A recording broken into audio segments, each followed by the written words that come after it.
আমরা কি সবাই প্রতিজ্ঞা করছি আমরা সেকেন্ড রিপাবলিক করব? ইনকিলাব ইনকিলাব ইনকিলাব ইনকিলাব জিন্দাবাদ জিন্দাবাদ। জাতীয় নাগরিক পার্টির প্রাথমিক লক্ষ্য গণপরিষদ নির্বাচনের মাধ্যমে নতুন সংবিধান প্রণয়ন, বিদেশপন্থীদের হুঁশিয়ারি। এই তরুণরা স্বপ্ন দেখে আগামীর বাংলাদেশ এক নতুন সংবিধানের মাধ্যমে পরিচালিত হবে। আমরা আজকের এই মঞ্চ থেকে শপথ করতে চাই যে বাংলাদেশকে আর কখনোই বিভাজিত করা যাবে না। বাংলাদেশে ভারতপন্থী পাকিস্তানপন্থী কোনো রাজনৈতিক ঠাঁই হবে না।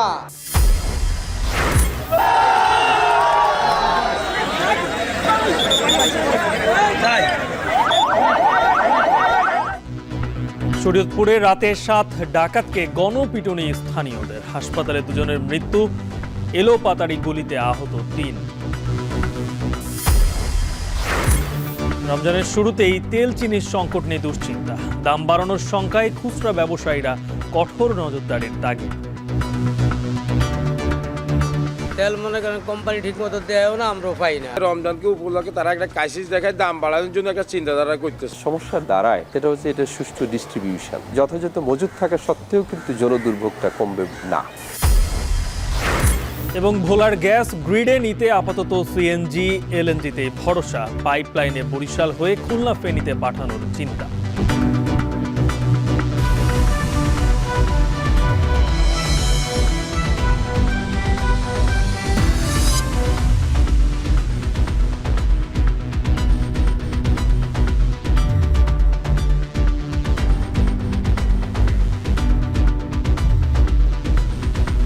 স্বাগত। এখন বাণিজ্যে শুনছিলেন শিরোনাম, সঙ্গে আছে আমি গালিব ইবনে রিয়াজ। জনগণের আকাঙ্ক্ষা ও নতুন রাজনীতির প্রত্যয়ে আত্মপ্রকাশ হলো জাতীয় নাগরিক পার্টির। মানিক মিয়া এভিনিউয়ে নতুন দলের ঘোষণা দিয়ে আহ্বায়ক নাহিদ ইসলাম বলেন, বাংলাদেশে আর ভারত বা পাকিস্তানপন্থী রাজনীতির কোনো ঠাঁই হবে না। আর গণপরিষদ নির্বাচনের মাধ্যমে একটি নতুন সংবিধান প্রণয়ন দলটির অন্যতম লক্ষ্য বলে জানান সদস্য সচিব আক্তার হোসেন। হাসিব বিল্লার প্রতিবেদন।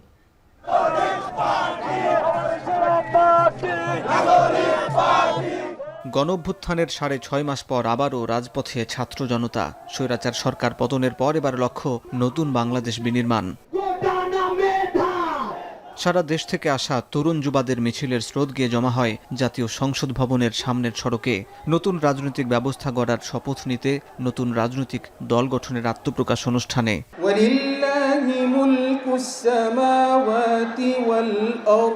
বিকাল 4:30টার দিকে ধর্মগ্রন্থ পাঠ ও জাতীয় সঙ্গীতের মাধ্যমে শুরু হয় অনুষ্ঠান।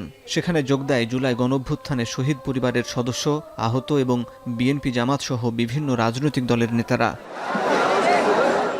বক্তব্যে গণঅভ্যুত্থানের প্রেক্ষাপট তুলে ধরে দেশের মানুষের স্বপ্ন বাস্তবায়নের প্রতিশ্রুতি দেন নতুন দলের নেতারা।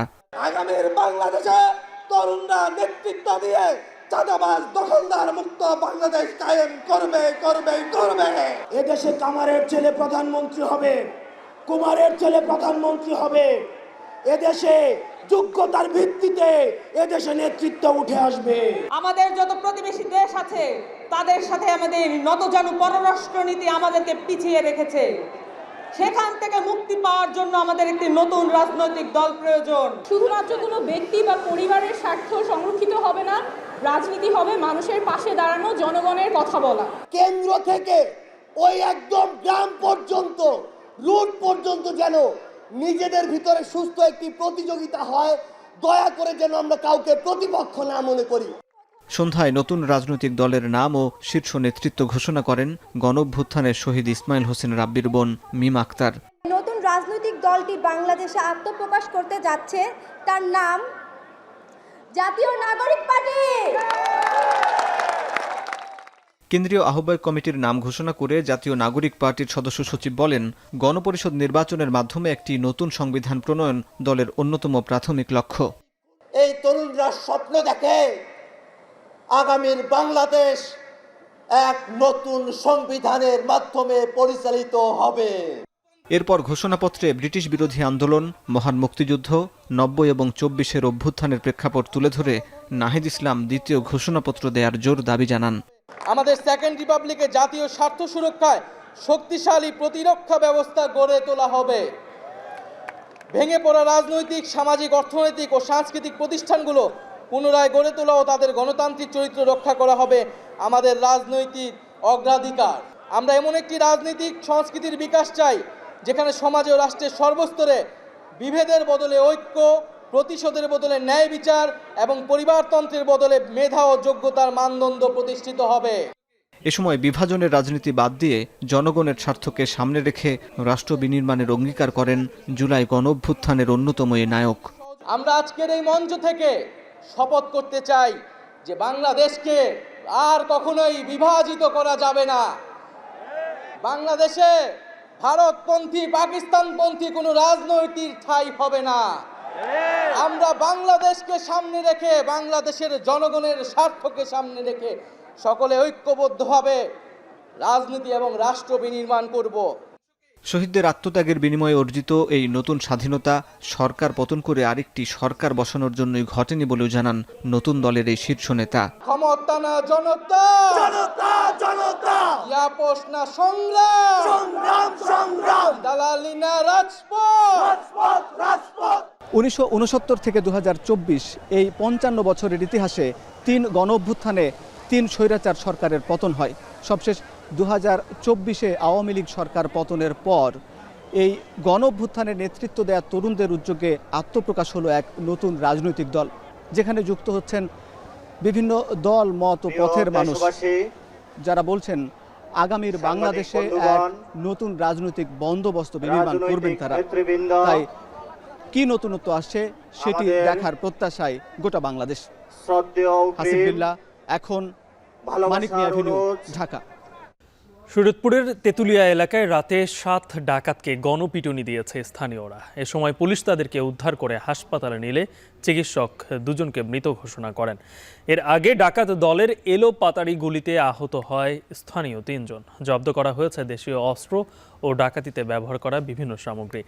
5 ডাকাত ও 2 স্থানীয় বাসিন্দাকে ঢাকায় নেওয়া হয়েছে। আরও জানাচ্ছেন কাজী মনিরুজ্জামান। শুক্রবার রাত 11টা শহরের কীর্তিপাশা নদীতে স্পিডবোট চালিয়ে পালানোর চেষ্টা করে ডাকাত চক্রের সদস্যরা। এ সময় স্থানীয়দের বাধার মুখে পড়লে এলোপাথারি গুলি ও হাত বোমা ছোড়ে তারা। এলাকায় ডাকাতের উপস্থিতির খবরটি দ্রুতই ছড়িয়ে পড়ে সামাজিক যোগাযোগ মাধ্যমে। মাইকিং করা হয় আশপাশের এলাকাতেও। মুহূর্তেই শত শত মানুষ ডাকাতদের ঘিরে ফেলে। বিক্ষুব্ধ মানুষ ডাকাত দলের 7 সদস্যকে আটক করে গণধোলায় দেয়।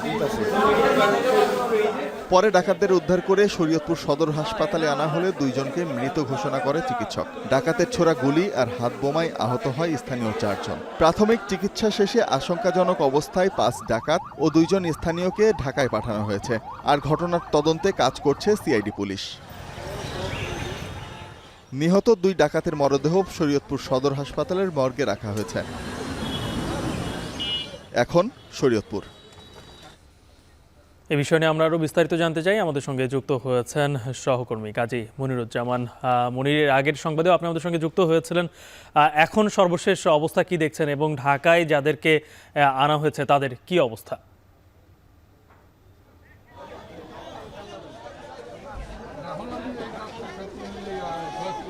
গালিব, নতুন তথ্য হচ্ছে যে ডাকাত সন্দেহে আজ সকালে কিন্তু আরও একজনকে গণপিটুনি দিয়েছে স্থানীয়রা এবং তারপর পুলিশ কিন্তু তাকে উদ্ধার করে এই মুহূর্তে হাসপাতালের জরুরি বিভাগে আনা হয়েছে, তাকে চিকিৎসা দেওয়া হচ্ছে। এ নিয়ে মোট 8 জন ডাকাত সদস্যকে গণপিটুনিতে আহত করা হয়েছে, যাদের মধ্যে 2 জন কিন্তু রাতেই মারা গেছে এবং তাদেরকে পাশে যেই পোস্টমর্টেমের জন্য রাখা হয়েছে, মর্গে রাখা হয়েছে। কিছুক্ষণের মধ্যে চিকিৎসক সেই পোস্টমর্টেমের কাজও শুরু করবেন। পোস্টমর্টেম শেষে তারপরে কিন্তু সেই লাশ বুঝিয়ে দেওয়া হবে। এর আগে কিন্তু ডিবির যেই ক্রাইম সিন ইউনিট, সেই ইউনিট কিন্তু এখানে এসেছিল মৃতদের পরিচয় শনাক্তের জন্য এবং এরপরে কিন্তু তারা তাদের সেই হাতের ছাপ এবং অন্যান্য বিষয়গুলো কিন্তু চুলের এবং তাদের বিভিন্ন নমুনা সংগ্রহ করেছেন, কিন্তু তাদের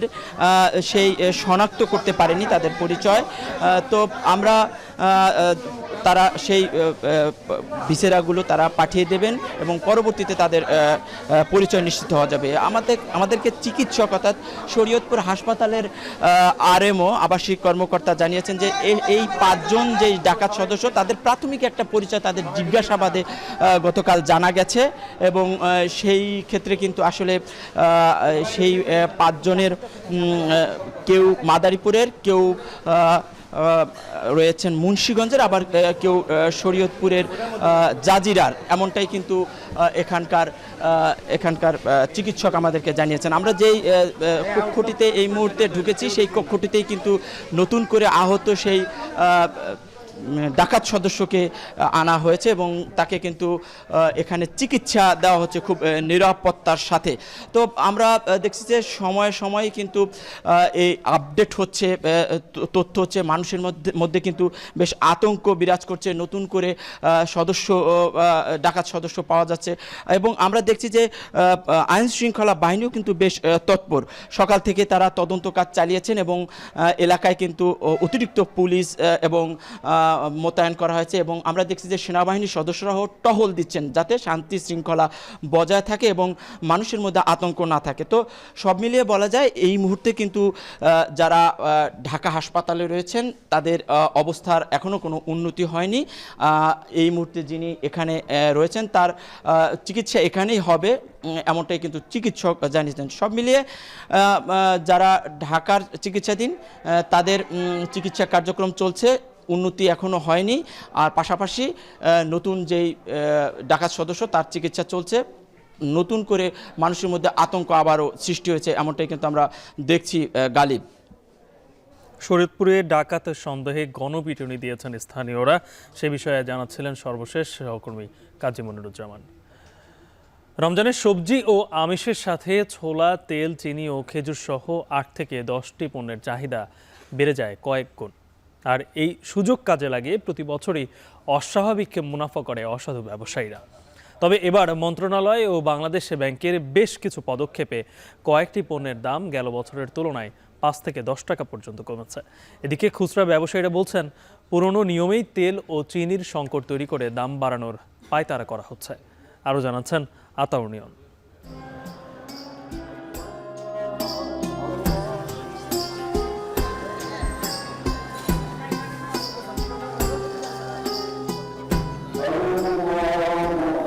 ধর্মপ্রাণ মুসলমানদের জন্য রহমতের বার্তা নিয়ে আসে রমজান। সেহরিতে পুষ্টিকর খাবারের মাধ্যমে সারাদিন রোজা রেখে ইফতার হয় মুখরোচক খাবারে। দীর্ঘ 1 মাস আল্লাহর নৈকট্য লাভের আশায় এই ইবাদত পালন হয় কিছুটা বাড়তি আয়োজনে। স্বল্প মধ্যম বা উচ্চ আয়ের মানুষের সেহরি বা ইফতারের পাতে পদের সংখ্যার পার্থক্য থাকলেও রমজান পালনে সাধ্যের কোনো কমতি রাখা হয় না। কিন্তু এই সুযোগ কাজে লাগে প্রতি বছরই বাজারকে অস্থির করে তোলে অসাধু ব্যবসায়ীরা। ছোলা, তেল, চিনি ও খেজুর সহ যেসব পণ্যের চাহিদা বেড়ে যায়, কৃত্রিম সংকট তৈরি করে সেগুলোর দাম কয়েক দফা বাড়ানো হয়, যার একই চিত্র দেখা যায় কাঁচামরিচ, লেবু বা মাছ ও মুরগির মতো সবজি এবং আমিষের বিশেষ পণ্যে। তাই এবার আগে থাকতেই দেশীয় বাজারের পাশাপাশি বিশেষ নজর দেওয়া হয়েছে রমজানের চাহিদা থাকে এমন বিশেষ 10টি পণ্যে। কম আমদানির অজুহাতে সরবরাহের সংকট দেখিয়ে যার দাম কয়েক দফা বাড়ায় অসাধু বাজারজাতকারীরা। আমরা এগুলো চাহিদা সবকিছু ঠিক আছে, দামও এগুলো আগে কম আছে, শুধু তেলের দাম একটু সমস্যা, তেল পাইতেছি না ঠিক মতো। শুধু সমস্যাটা দেখা দিচ্ছে তেল মনে করেন কোম্পানি ঠিক মতো দেয়ও না, আমরাও পাই না। আবার শুনলাম যে 20 তারিখের পরে আবার তেলের কোনো সংকট থাকবে না। রমজানকে উপলক্ষে তারা একটা ক্রাইসিস দেখায় দাম বাড়ানোর জন্য একটা চিন্তাধারা করতেছে। প্রতি বছর রমজানের তেল, চিনি, ছোলা ও খেজুর সহ 8 থেকে 10টি পণ্যের চাহিদা কয়েক গুণ বেড়ে যায়। আর এই সুযোগ কাজে লাগিয়ে অতিরিক্ত মুনাফা হাতিয়ে নেয় অসাধু ব্যবসায়ীরা। তবে এবছর দাম ও সরবরাহ ঠিক রাখতে আগে থেকেই বেশ কিছু পদক্ষেপ নিয়েছে বাণিজ্য মন্ত্রণালয় ও বাংলাদেশ ব্যাংক। এরপরও যদি দাম বাড়ে তবে এই অসাধু চক্রের দৌরাত্ম্য শেষ হবে কবে? গত বছর জানুয়ারিতে রোজায় বহুল ব্যবহৃত 8 ধরনের পণ্য আমদানিতে এলসি মার্জিন শিথিল করে বাংলাদেশ ব্যাংক। রাখা হয় 90 দিন বাকি রেখে পণ্য আমদানির সুযোগ। কিন্তু এরপরও সে সময় কয়েকটি পণ্যে অযৌক্তিক দাম বৃদ্ধি পেতে দেখা গেছে। ইতিমধ্যে সেসব পণ্য আমদানিতে বেশ কিছু শর্ত শিথিল করে প্রণোদনা দিয়ে কয়েকটি নির্দেশনা জারি করেছে কেন্দ্রীয় ব্যাংক। ফলে ডলারের দাম বাড়লেও এসব পণ্যের কয়েকটি দাম গত বছর থেকে কম আছে বলে জানান ব্যবসায়ীরা। সেই সাথে তেল ও চিনির সংকট থাকবে না বলে জানান তারা। কিন্তু দাম বাড়ানো হবে কিনা সে বিষয়ে এখনো কিছু জানায়নি বাজারজাতকারীরা। কোনো অসুবিধা না, কোনো অসুবিধা ব্যাংকের না, ডলার কোনো ক্রাইসিস নেই। দাম বাড়বে না, আরো কমবে, 2-4 টাকা কেজি কমবে। আর 90 টাকা তো 95-92 অস্তিত্ব হইব। তো তেলটা সংকট ছিল মাঝখানে, এখনো সংকট আছে। দামটা তো আমরা তো আগের মতোই রাখছি। অত খুচরা দোকানদার যারা তারা নিয়ে হয়তো তারা 10 টাকা বা 5 টাকা বেশি বিক্রি করে, খুচরা দোকানদার বিক্রি করে। আমরা কোম্পানি যেটা যে রেট আমরা ওই রেটে বিক্রি করতেছি। খেজুরগুলো যে আমদানি করেছি, আশা করি যে রমজানের ভিতরে সব খেজুর বন্দরে পৌঁছবে এবং দামও গতবারের থেকে প্রায় 20-25% দাম কম আছে এই বছর। নিম্ন আয়ের মানুষের জনদুর্ভোগ কমাতে রমজানে অযৌক্তিক দাম বাড়ানো, নজরদারি ও কঠিন শাস্তির মাধ্যমে নিয়ন্ত্রণের পরামর্শ বিশেষজ্ঞদের।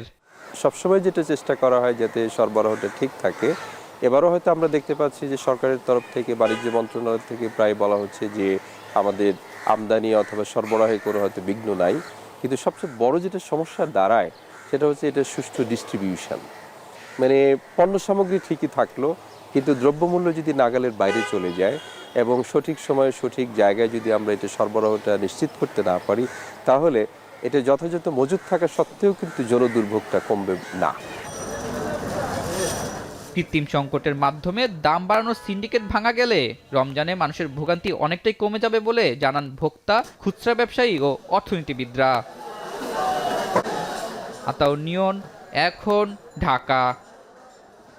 পবিত্র মাহে রমজান মাস ঘিরে নিত্যপণ্যের বাজারে ব্যস্ত ক্রেতা বিক্রেতা। এ নিয়ে আরও আমরা বিস্তারিত জানতে চাই। আমার সঙ্গে কারণ বাজার থেকে যুক্ত হচ্ছেন সহকর্মী সানি মৃধা, আর বগুড়া শহর থেকে যুক্ত হবেন মাজিদুর রহমান। শুরুতেই সানি, আপনার কাছ থেকে জানতে চাই, একেবারে দোরগড়ায় মাহে রমজান, কি অবস্থা? যেই পণ্যগুলো সব থেকে বেশি চাহিদা এই রমজান মাসের শেষ দিনে বাজারে, সেগুলোর দাম কেমন দেখছেন?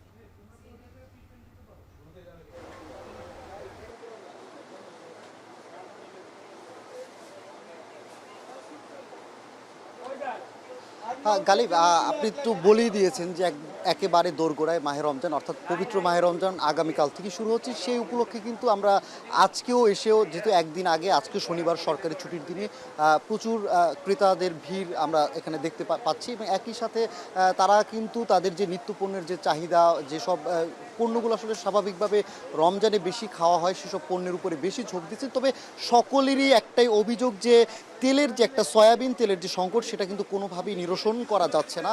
অর্থাৎ তারা বিভিন্ন কয়েকটি দোকান ঘুরে তেলের সন্ধান পাচ্ছে। তেলের দামটা না বাড়লেও কিন্তু তেলের যে সংকট, সেটা নিয়ে কিন্তু তারা খুব অসন্তুষ্ট প্রকাশ করেছেন। একই সাথে আমরা যারা বিক্রেতারা আছে তাদের সাথে কথা বলেছি, তারাও বলেছে যে ডিলাররা পর্যাপ্ত পরিমাণে তাদের চাহিদা মতো তেল সরবরাহ দিচ্ছে না। যেখানে 25 থেকে 30 কার্টুন লাগে, অর্থাৎ আমি যে জায়গাটিতে আছি কারওয়ান বাজারে, বাংলাদেশের অন্যতম সবথেকে বড় একটি বাজার, যেখানে স্বাভাবিকভাবেই পাইকারি খুচরা সবভাবে বিক্রি হয়ে থাকে, সেই জায়গায় তুলনায় কিন্তু সেই জায়গায় তাদের যে চাহিদা থাকে, সেই চাহিদা অনুযায়ী কিন্তু তেলের সরবরাহ একেবারে কম। অর্থাৎ এখানে যারা ক্রেতারাও এখানে যারা আসছেন, তারাও কিন্তু বিভিন্ন জায়গায় না পেয়েই কারওয়ান বাজারে আসলে এখানে এসেছেন যে তেল কিনতে। এর বাইরে কিন্তু বাকি সব যেসব পণ্য, ছোলা, বুট, চিনি, চিরা, এই পণ্যগুলোর দাম কিন্তু খুবই স্বাভাবিক আমাদেরকে তারা বলেছেন। অর্থাৎ চিনি যেগুলো কয়েক মাস আগেও কিন্তু ছিল 130 থেকে 40 টাকা, সেই চিনি কিন্তু বিক্রি হচ্ছে, সাদা চিনি যেটা, সেই চিনি বিক্রি হচ্ছে 120 টাকা থেকে 115 থেকে 120 টাকা, আর ছোলা বিক্রি হচ্ছে 100 থেকে 105 টাকা কেজি দরে। এর বাইরে যদি আমরা একটু বলি যে আলু, তারপরে পেঁয়াজ, এগুলোর দামও কিন্তু আগের মতো স্বাভাবিক রয়েছে। তারা বলছেন যে এই যে প্রতি বছরই যে রমজানের আগে বিভিন্ন পণ্যের দাম হঠাৎ করে ঊর্ধ্বমুখী হয়ে যেত, সেই তুলনায় কিন্তু এবার একটু কম। তবে বাণিজ্য উপদেষ্টা যে প্রতিশ্রুতি দিয়েছিলেন যে রোজার আগে তেলের বাজার স্বাভাবিক হবে, সরবরাহ স্বাভাবিক হবে, সেই তার প্রতিশ্রুতি অনুযায়ী কিন্তু সেই তেলের বাজারটা কিন্তু এখনও স্বাভাবিক হয় না। অর্থাৎ তেলের যে সংকট গত কয়েক মাস ধরে চলছে, সেটা কিন্তু এখনও চলছে। এইটা নিরসনে এখনও কোনো কঠিন কোনো উদ্যোগ আসলে নিচ্ছে বলে এটা দৃশ্যমান আমরা দেখতে পাচ্ছি না। একই সাথে যারা বিক্রেতা রয়েছেন তারাও বলছেন যে দ্রুত এর সংকট সমাধানে যদি সরকার এগিয়ে না আসে, অর্থাৎ শক্ত কোনো বা কঠিন কোনো পদক্ষেপ নেয়, বা কেন তেলের সরবরাহ কম, সেই জায়গাটা যদি খুঁজে না বের করতে পারে, তাহলে পুরো বাকি মাসে কিন্তু রমজানে ক্রেতা বিক্রেতা সবারই ভোগান্তি পেতে হবে। আমরা জানি যে রোজার ভিতরে তেলের চাহিদা কতটা গুরুত্বপূর্ণ। অর্থাৎ আমরা ইফতারির সময় কিন্তু অনেক ভোজ্য যেসব পণ্যগুলো তেল দিয়ে বাড়ানো হয় সেসব জিনিসে কিন্তু বেশ ভোগান্তি পেতে হবে। তো গালিব, রমজানের সার্বিক পরিস্থিতি নিয়ে এই ছিল সবশেষ আমার কাছে।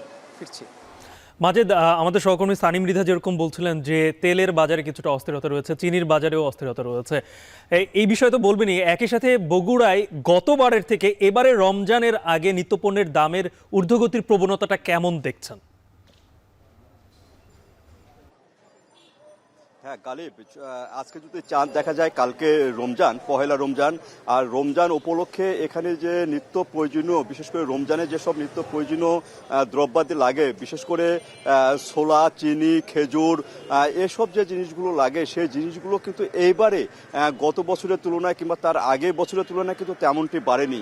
আজকে যদি আমি এই ছোলার দাম বলি, তবে এবারে আজকে প্রতি কেজি ছোলা এই রাজাবাজারে, এখানে যে সবচেয়ে বৃহৎ বাজার, সেই রাজাবাজারে বিক্রি হচ্ছে 95 থেকে 100-105 টাকা পর্যন্ত ছোলা বিক্রি হচ্ছে, আর চিনি বিক্রি হচ্ছে 120 টাকা কেজি দরে। আর এখানে যে খেজুর, যে নিত্য প্রয়োজনের মধ্যে যেটা রমজানে খেজুর অত্যাবশ্যকীয়, সেটি হলো এখানে জাত এবং প্রকার ভেদে কিন্তু খেজুর বিক্রি হচ্ছে এখানে 1600 থেকে 180 টাকা পর্যন্ত। অর্থাৎ এখানে মির্জুল জাতীয় খেজুরটা বিক্রি হচ্ছে 1400-1600, এবং যেটি মরিয়ম জাতের খেজুরটা বিক্রি হচ্ছে 1200 টাকা কেজি দরে, এবং আরও যে জাতগুলো রয়েছে সেখানে 180 টাকা থেকে শুরু করে কিন্তু 1600 টাকা পর্যন্ত প্রতি কেজি খেজুর বিক্রি হচ্ছে। আর মুড়িও কিন্তু একটি অত্যাবশ্যকীয়, মুড়ি বিক্রি হচ্ছে এখানে 70-80 টাকা কেজি দরে কিন্তু মুড়ি বিক্রি হচ্ছে। তবে এখানে যে অস্থিরতা এটি কিন্তু নাই, এবারে রোজার যে দরদামে যে অস্থিরতা এটি কিন্তু নাই। তবে সয়াবিন তেলে কিন্তু একটু দুষ্প্রাপ্যতা রয়েছে, বিশেষ করে সরবরাহ দিক থেকে কিন্তু সয়াবিন তেল এখনো কিন্তু পর্যাপ্ত এখানে পাচ্ছে না, বিশেষ করে পাইকারি দোকানরা। তারা যেটি বলছে, এখন পর্যন্ত সয়াবিন তেলের যেভাবে আসার কথা সেভাবে কিন্তু এখন আসেনি, ফলে দামটি কিন্তু আজকে বাজারে কিন্তু 190-200 টাকা এখানে লিটার ধরে কিন্তু সয়াবিন বিক্রি হচ্ছে।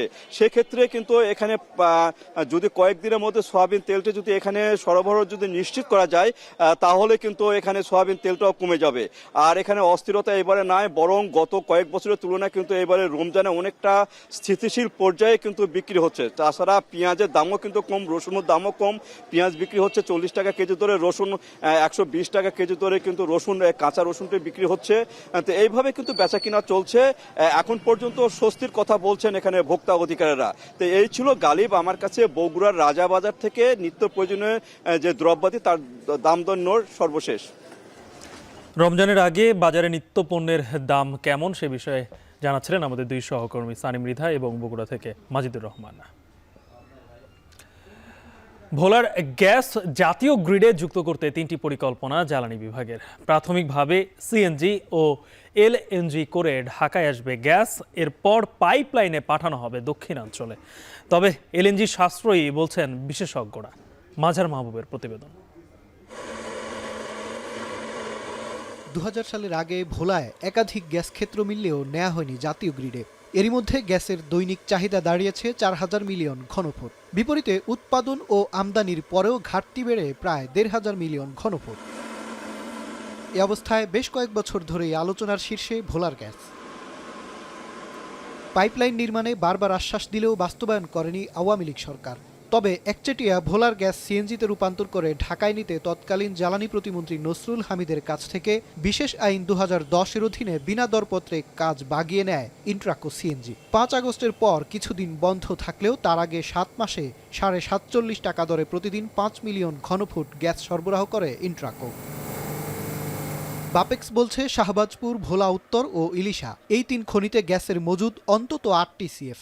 এতে খনন করা 9টি কূপ উৎপাদনে গেলে প্রতিদিন মিলবে প্রায় 300 মিলিয়ন ঘনফুট। এর মধ্যে চলমান 5 কূপ থেকে মিলবে 150 মিলিয়ন ঘনফুটের বেশি। এই গ্যাস জাতীয় গ্রিডে নিতে নতুন 3টি পরিকল্পনা পেট্রোবাংলার। দীর্ঘমেয়াদী হিসেবে ভোলা থেকে বরিশাল হয়ে খুলনা ও ফেনীতে হবে একাধিক পাইপলাইন। এতে খুলনা পর্যন্তই ব্যয় হবে 4500 কোটি টাকা। তবে এর আগে দরপত্রের মাধ্যমে আপাতত ঢাকায় গ্যাস আসবে সিএনজি ও এলএনজি করে। পাইপলাইনে এখন হাত দেওয়া হয় 4 বছরের আগে এটা হবে না, তাহলে আমি কি গ্যাস নিয়ে আসবো না? এই কারণে বিকল্প হিসেবে এই যে সিএনজি, এলএনজি এগুলি চিন্তা করা হচ্ছে। প্রজেক্ট আমরা অলরেডি আপনার ভিজিট কমপ্লিট হয়েছে, আমরা প্রজেক্ট ডিপিপি তৈরির কাজ চলমান আমাদের। প্রতিদিন 60 মিলিয়ন ঘনফুট গ্যাস আসবে ভোলা থেকে। এর মধ্যে ইন্ট্রাকো 5 মিলিয়ন সিএনজি দিচ্ছে তিতাসকে। বাকি 5 মিলিয়নের মধ্যে 20 মিলিয়ন ঘনফুট তারা সরবরাহ করার কথা থাকলেও নতুন করে সিএনজি ও এলএনজির জন্য দরপত্র ছাড়বে পেট্রোবাংলা, যার মধ্যে অংশ নেবে ইন্ট্রাকো। এদিকে কোম্পানিটির পুরনো নথিপত্র খতিয়ে দেখা হবে জানালেও চুক্তির মেয়াদ পর্যন্ত তারা গ্যাস সরবরাহ করবে বললেন পেট্রোবাংলার চেয়ারম্যান। অনুমোদন দেওয়া হয়েছিল, বাট উনি ইন্ট্রাকো 1 MMCFD আনা তার জন্য খুব ডিফিকাল্ট। চুক্তি মেয়াদ শেষের পথে, এই কারণে অবশ্যই বিষয়গুলো বিবেচনা করা হবে। কারণ আপনি জানেন যে নতুন যত কিছুই হোক, কোনোটাই এখন আর বিশেষ বিধানের আওতায় হবে না। 3000 PSI চাপে প্রতি সিলিন্ডারে ইন্ট্রাকো সিএনজি সরবরাহ করে 3500 ঘনমিটার। প্রতি ইউনিট 17 টাকায় কিনে তাদের বিক্রি 47 টাকা। বিপরীতে এলএনজি পড়বে 26 টাকা। অপরদিকে দীর্ঘমেয়াদী পরিকল্পনা হলেও নদীতে পাইপলাইন বসাতে ভাবতে হবে ঝুঁকি, খরচ ও বাস্তবায়নের বিষয়ে। তাই ভোলার গ্যাস এলএনজির মাধ্যমে সরবরাহের পরামর্শ এই বিশেষজ্ঞের। এখানে খরচটা শুধু পাইপলাইন না, নদী শাসন করা, নদীর চ্যানেল ঠিক রাখা, ওখানে যাতে অতিরিক্ত ইরোশন না হয়, এগুলো অনেক ফ্যাক্টর আছে। আপনি যদি একটা সেম ভলিউমের ট্যাঙ্ক নেন, সেই জায়গায় এলএনজি আপনি 600 গুণ গ্যাস পরিবহন করতে পারবেন, আর সিএনজি করলে আপনি 170 গুণ পরিবহন করতে পারবেন। আপনার খরচ একই।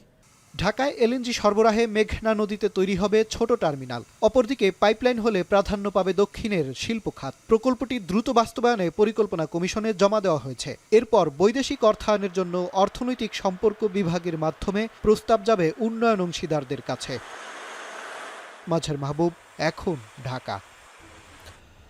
হোয়াইট হাউসে অভূতপূর্ব ঘটনা দেখল বিশ্ববাসী। ট্রাম্প জেলেনস্কি উত্তপ্ত বৈঠক, হয়নি খনিজ সম্পদের চুক্তি। নিরাপত্তার নিশ্চয়তা চায় ইউক্রেনের প্রেসিডেন্ট। জেলেনস্কিকে অকৃতজ্ঞ বললেন মার্কিন president. People are dying. You're running low on soldiers. Listen, you're running low on soldiers. It would be a damn good thing. And then you tell us, I don't want a ceasefire. I don't want a ceasefire. I want to go and I want this. We don't have enough weapon to push them out, and we don't see now. For now, we don't see really big volume of new support from the United States. President Zelensky, and I would say it didn't work out exactly great from his standpoint. I think he very much overplayed his hand. We're looking for peace. বন্যা থেকে সিলেট নগরীকে বাঁচাতে 50 কোটি টাকায় সুরমা নদী খনন কাজ নানা প্রতিবন্ধকতায় বাধাগ্রস্ত হচ্ছে। পাবো বলছে ভয়াবহ দূষণ আর পলিথিনের কারণে বেশ কটি স্থানে নদী খনন কাজ সম্ভব হয়নি। ফলে আগামী বর্ষায় ফের বন্যার শঙ্কায় সিলেটবাসী। পরিবেশবিদ ও বিশেষজ্ঞরা বলছে, বাস্তবিক পরিকল্পনা ছাড়া এসব প্রকল্প কেবল সরকারি টাকার অপচয়। গুলজার আহমেদের প্রতিবেদন, ছবি তুলেছেন সেলিম মিয়া।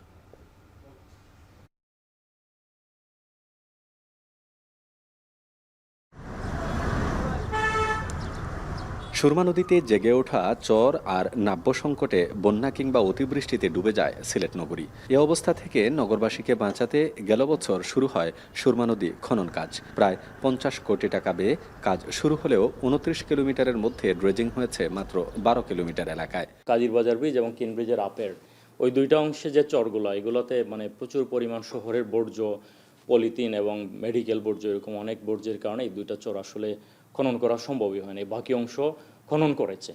যদিও সিলেট সদর উপজেলার বিভিন্ন অংশে কোথাও 20 ফুট, কোথাও 15 ফুটের মতো খননের কথা থাকলেও এখনও অনেক জায়গায় চর আর ময়লার স্তূপে বোঝা মুশকিল এটি নদী নাকি কোনো খাল।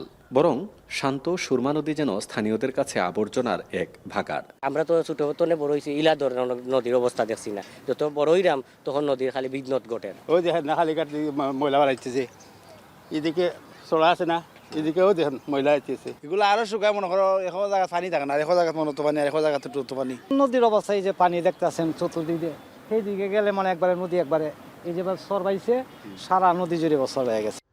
এমন অবস্থায় পরিবেশ সংশ্লিষ্টরা বলছেন, সুরমা নদী খননের প্রকল্প বাস্তবায়নের নামে বছর বছর শুধু সরকারের টাকারই অপচয় হয়েছে, বরং তাদের পরামর্শ জ্ঞানভিত্তিক গবেষণার মাধ্যমে সমস্যার সমাধানের। ফিজিবিলিটি স্টাডি না করে, এই সমস্ত বিষয় মাথায় না রেখে হুট করে একটা বরাদ্দ নিয়ে এসে প্রকল্পের কথা বলে মানুষকে আশাবাদী করা এবং বছরের পর বছর প্রতি বছরই মানুষকে স্বপ্ন দেখানো যে এবার কাজ হচ্ছে, আগামী বছর আর সিলেট নগরী প্লাবিত হবে না। রিসার্চ করে কোথায় দরকার, কতটুকু দরকার, কি মেটেরিয়াল ব্যবহার করা দরকার, কিভাবে মেনটেনেন্স করা দরকার, এই সমস্ত জিনিস চিন্তা ভাবনা করে ডিজাইন করে তারপরে এইগুলো করতে হবে, যেন প্রত্যেক বছর এই জিনিসগুলো না করতে হয়। 2022 এবং 2024 সালে ভয়াবহ বন্যার কবলে পড়ে শত কোটি টাকার ক্ষতি হয় বিভাগীয় শহর সিলেটের। পানিবন্দী হয়ে চরম দুর্ভোগ পোহাতে হয় কয়েক লাখ মানুষকে। সুরমা নদীর নাব্যতা সংকট কাটানোর জন্য প্রতি বছর নানান উন্নয়ন প্রকল্প গ্রহণ করা হয়, কিন্তু বাস্তবায়ন তেমন একটা চোখে পড়ে না। সময় যত যাচ্ছে ততই দখল এবং দূষণে আরও বিপর্যস্ত হচ্ছে সুরমা। তাই সংশ্লিষ্টরা বলছেন, কেবলমাত্র উন্নয়ন প্রকল্প গ্রহণ নয়, বরং বাস্তবায়নের দিকেই নজর দিতে হবে সংশ্লিষ্টদের। গুলজার আহমেদ, এখন সিলেট। রমজান ঘিরে ব্যস্ত নেত্রকোনার মুড়ি তৈরির মিলগুলো, তবে চাহিদার তুলনায় উৎপাদন সক্ষমতা কম থাকায় মুড়ি উৎপাদনে হিমশিম খাচ্ছেন মিল মালিকরা। জ্বালানি সহ বিভিন্ন উপকরণের দাম বাড়ায় উৎপাদন খরচও বেড়েছে। খুচরা পর্যায়ে মুড়ির দাম বেড়েছে অন্তত 10 টাকা। নেত্রকোনা থেকে রিফাত আহমেদ রাসেলের প্রতিবেদন।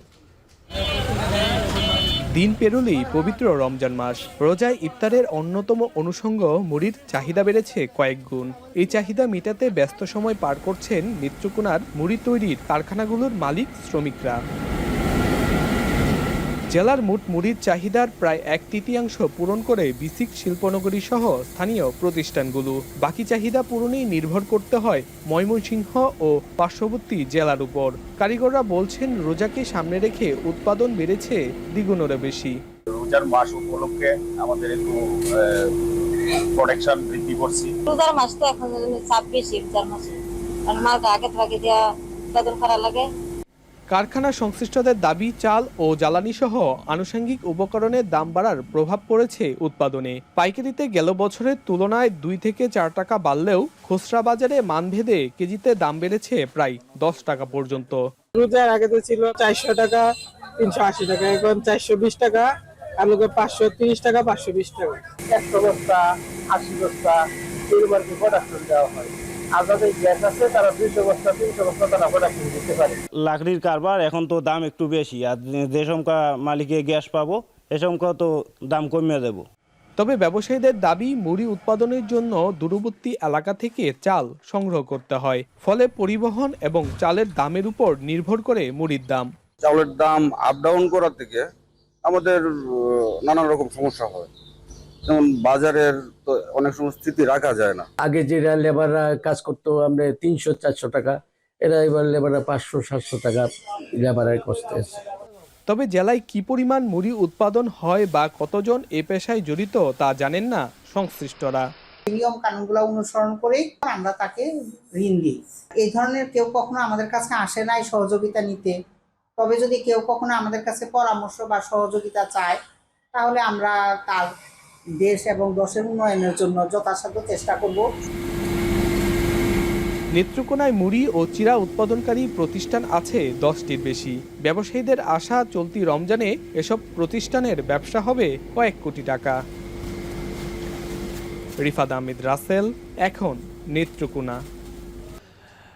একসময় বাংলার অর্থনীতিতে দুর্দশা ডেকে এনেছিল জলাশয়ে ভাসমান কচুরিপানা, যে কারণে 1937 সালের নির্বাচনে প্রতিটি রাজনৈতিক দলের ইশতেহারেও স্থান পায় এটি। এমনকি এটি নির্মূলের জন্য ইংরেজদের কাছে নালিশও দেন কৃষক। তবে সময়ের বিবর্তনে এই জলজ উদ্ভিদে ভর করে আসছে বৈদেশিক মুদ্রা। আরও জানাচ্ছেন অভিজিৎ শান্ত। পরদেশি ওষুধ ছাড়া কচুরিপানা নিয়ে এই কবিতাটি লিখেছেন স্বয়ং কবি নজরুল। নিজের সবটুকু বিষাদ ঢেলেছেন তাতে। আবার বন্দে আলী মিয়া কচুরিপানায় মুগ্ধ হয়ে দিয়েছেন শব্দের নিপুণ গাঁথনি। কারো কাছে কচুরিপানা অস্তিত্বের আশ, আবার কেউ কেউ আখ্যায়িত করে বলেন এটি জলের সন্ত্রাস। অর্থাৎ দেশের জলাশয়ে ভাসমান এই উদ্ভিদটির রয়েছে উভয় গুরুত্ব। তবে এর ইতিহাস কিংবা নারী নক্ষত্রের বিষয়ে বাংলার প্রান্তিক জনগোষ্ঠী কতটুকু অবগত? ময়ূরের পালকের মতো দেখতে এর ফুল, যার মোহনীয় রূপে আকৃষ্ট হয়ে কোনো এক বণিক বা পর্যটক 18 শতকের শেষ দিকে এটিকে বাংলার জলাশয়ে নিয়ে আসেন। 1920 সালের মধ্যেই দেশের প্রতিটি জলাধার দখলে নিয়ে নেয় এটি। জ্যামিতিক হারে ঘটে এর বিস্তার, যার আদি নিবাস অ্যামাজন ফরেস্ট। কচুরিপানা বহুবর্ষজীবী জলজ উদ্ভিদ, কিন্তু এর সৌন্দর্যের অন্তরালে আছে হুঙ্কার। তাই একে বলা হয় বিউটিফুল ব্লু ডেভিল। এর লাগামহীন বিস্তারে আবদ্ধ হয় বাংলার নৌপথ। অবাক করা তথ্য হলো, এটির প্রভাব দমাতে ইংরেজদের কাছে নালিশও দেয় কৃষকরা। এমনকি এটি নির্মূলে কমিটিও গঠন হয়, যার নেতৃত্বে ছিলেন স্যার জগদীশ চন্দ্র বসু। কচুরিপানা সংশয়ে ফেলে দেয় গোটা রাষ্ট্র ব্যবস্থাকে। সে সময় এটি দেশের অর্থনীতিকে প্রায় অচল করে দিয়েছিল। তাই 1937 সালের নির্বাচনে প্রতিটি রাজনৈতিক দলের নির্বাচনী ইশতেহারে এটি স্থান পায়। কচুরিপানা মুক্ত বাংলা গড়ারও প্রতিশ্রুতি দেওয়া হয়। উদ্ভিদটির ক্ষিপ্রবেগ ঠেকাতে নিমজ্জিত হয় সব পদক্ষেপ। তবে এখন অবশ্য বদলে গেছে এর স্রোতহাল। ভুল পাল্টে কচুরিপানায় ভর করে আসছে বৈদেশিক মুদ্রা। সময়ের পালা বদলে রূপান্তর ঘটেছে এর চাহিদায়। এটি হয়ে উঠেছে দেশের অন্যতম কুটির শিল্প। ময়লার ভাগাড়ের কচুরিপানা এখন ঘরের শোভা। পাবনা, রাজবাড়ী, কিশোরগঞ্জ সহ দেশের বিভিন্ন জেলায় এটি দিয়ে তৈরি হয় ঝুড়ি, হ্যান্ডব্যাগ, ফুলের টব, ফলদানি, জুতা, ম্যাট সহ নানা প্রসাধনী। সুদূর ইউরোপে এর বিশেষ চাহিদা রয়েছে, তাই রপ্তানি মূল্য অনেক, যা ইতিবাচক প্রভাব ফেলছে দেশের অর্থনীতিতে। আবার কচুরিপানায় ভর করে অনেকেই হয়েছেন স্বাবলম্বী। বিশেষজ্ঞরা মনে করেন, পরিবেশ রক্ষায় প্লাস্টিকের বিকল্প হিসেবে এর ব্যবহার বাড়ানো যেতে পারে। আবার শুকনো কচুরিপানা যেন গরিবের জ্বালানি বন্ধু। জৈবিক সার হিসেবেও এটিতে কৃষকের আস্থা, যা বীজ উৎপাদনে অনেক কার্যকরী। সবশেষ গোখাদ্যেরও অন্যতম উপাদান এই জলজ উদ্ভিদটি।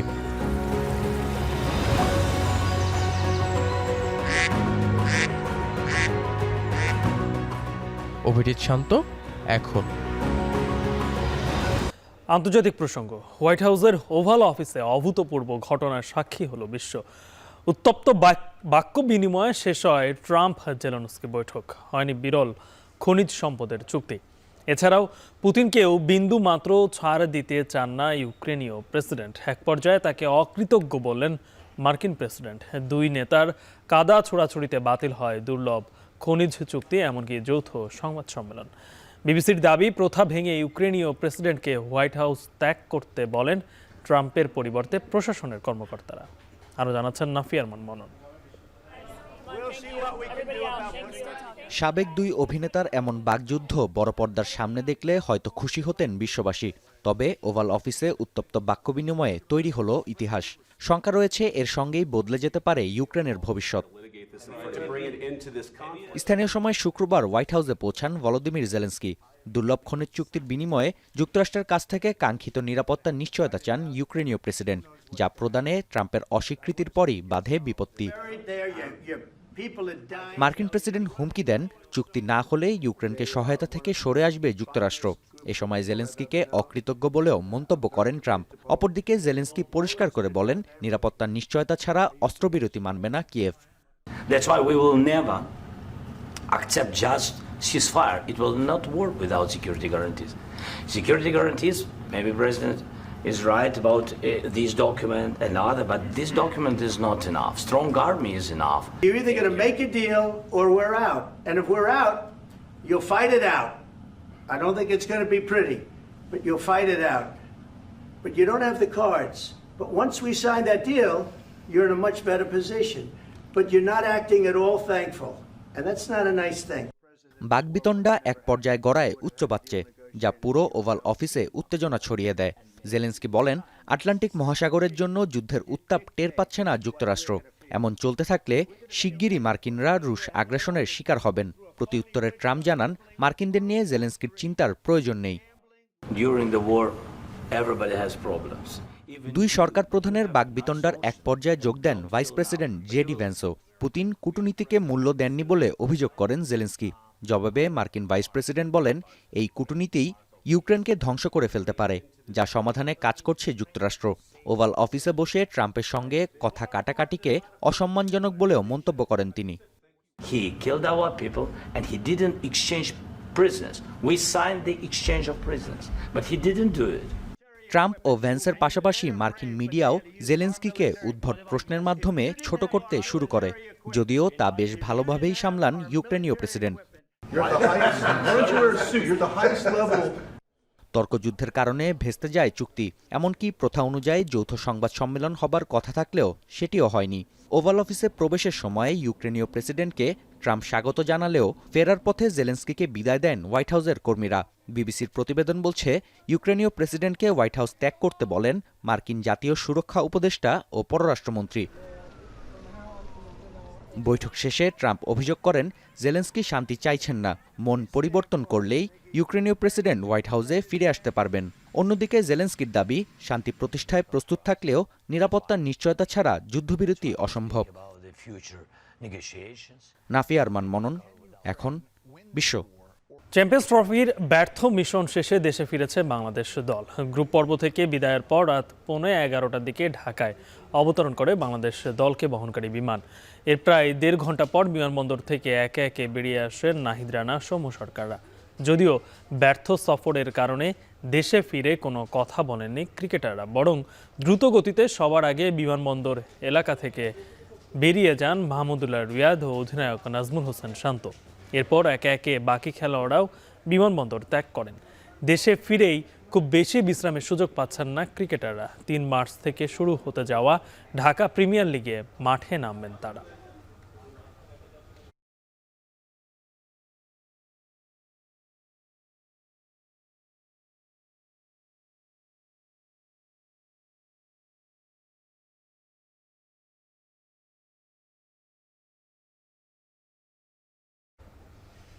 শিরোনামগুলো আরো একবার।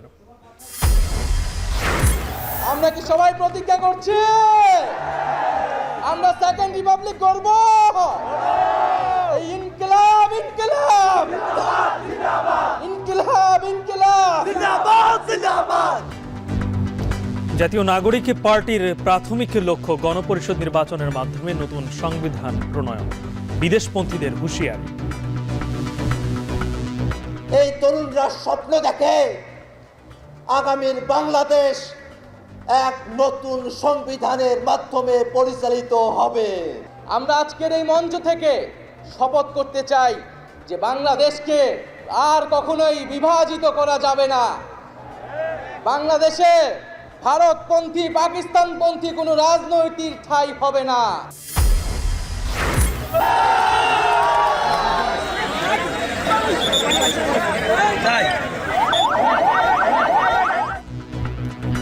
শরীয়তপুরে রাতে ডাকাত সন্দেহে 8 জনকে গণপিটুনি। হাসপাতালে 2 জনের মৃত্যু, এলোপাতাড়ি গুলিতে স্থানীয় 3 জন আহত। রমজানের শুরুতেই তেল চিনির সংকট নিয়ে দুশ্চিন্তা। দাম বাড়ানোর শঙ্কায় খুচরা ব্যবসায়ীরা কঠোর নজরদারির তাগিদ। তেল মনে করেন কোম্পানি ঠিক মতো দেয়ও না, আমরাও পাই না। রমজানকে উপলক্ষে তারা একটা ক্রাইসিস দেখায়, দাম বাড়ানোর জন্য একটা চিন্তাধারা করতেছে। সমস্যা দাঁড়ায় সেটা হচ্ছে এটা সুষ্ঠু ডিস্ট্রিবিউশন। যথাযথ মজুদ থাকা সত্ত্বেও কিন্তু জনদুর্ভোগটা কমবে না। এবং ভোলার গ্যাস গ্রিডে নিতে আপাতত সিএনজি এলএনজিতেই ভরসা। পাইপলাইনে বরিশাল হয়ে খুলনা ফেনীতে পাঠানোর চিন্তা।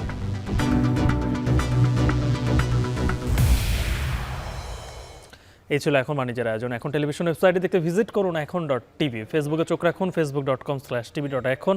আর ইউটিউবে লাইভ দেখতে ভিজিট করুন youtube.com/c/এখন.tv।